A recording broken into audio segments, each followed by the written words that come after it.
I used to be a Zionist. As you mentioned, I'm a Holocaust survivor. Zionism was very important for me as a salvation of the Jewish people until I found out that the state was founded based on the extirpation, the expulsion, and multiple massacres of the local population. And that's not historically controversial. So I'm taking a longer view of this. And I'm saying that the present situation cannot be understood without looking at the historical context, and nor can we move forward if the present occupation and the suppression of the Palestinians continue. So Sharon, your previous guest, talked about the fragile coexistence. There was no coexistence. There was oppression, periodic massacres, land occupation, in the West Bank, the continuous expulsion of the population from their homes. I visited the occupied territories 3 times now. The first time, back during the first Intifada years, I cried every day out for 2 weeks at what I saw. So this cannot go on. And I saw the news about the Elgin marbles being returned and how you changed your mind about that. Well, how about returning the land that's been stolen from the Palestinians? I'm not talking about the state of Israel. I'm not talking about 1948. I'm talking about since 67 and what's going on right now. So there's got to be some stop to what's going on, and that's how I understand it. No, So I guess my question for you is, what should Israel's response be? Everyone is increasingly concerned about what is going on in Gaza. Clearly, the loss of civilian life is on a catastrophic scale.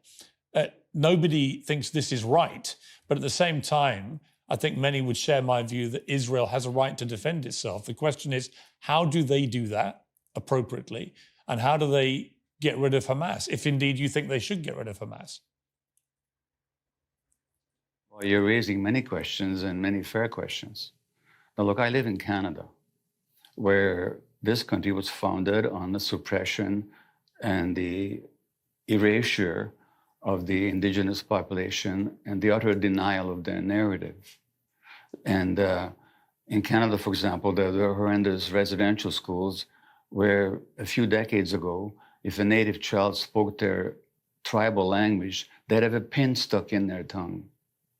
Now, most Canadians are not aware of that history. Most Israelis are not aware of the history of what the Palestinians have suffered. They don't know that in 1948, there were multiple massacres of large numbers of people by Israeli forces. They don't know the history, the subjective experience of the Palestinians. And in the absence of that knowledge, October 7th would just strike them as another horrific anti-Semitic event. I understand the desire for defense and certainly even a desire for revenge, but that's in the absence of knowing what the Palestinian experience has been. And the Western press, and as in all countries where the local population has been displaced, the majority of the population doesn't know the history or the subjective experience. So if you're asking me how to move forward, let's inform ourselves of the actual experience of both sides, not just one side. Israel has the right to defend itself. Every country does. But Israel has no right to impose an occupation on people. Now look, I was born in Hungary. In 1956, when I was 13, studying for Bar Mitzvah, there was the Great Hungarian Revolution against Soviet occupation. And it was after that revolution that we became refugees and came to Canada. Now, did Russia have the right to defend itself against the Hungarian revolutionaries? You know, so, and mostly when we talk about Israel's right of defense, we're taking isolated Palestinian actions, but we're not saying that this population also has the right to defend against the occupation. I'm not justifying the terrible events of October the 7th. I'm talking in the absence of historical awareness. It all just looks like Israel defending itself. But against whom? Against the population that has been massacring in a number of thousands for 80 years and taking their lands and destroying their homes and jailing their children and torturing them. That's the history.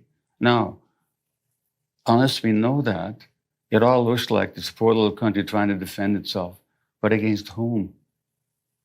Against people it's been occupying and displacing for 80 years. That's the history, as Israeli historians have shown.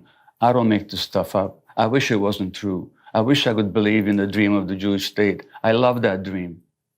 Except I found out at what price, at what nightmare that imposed on the Palestinians.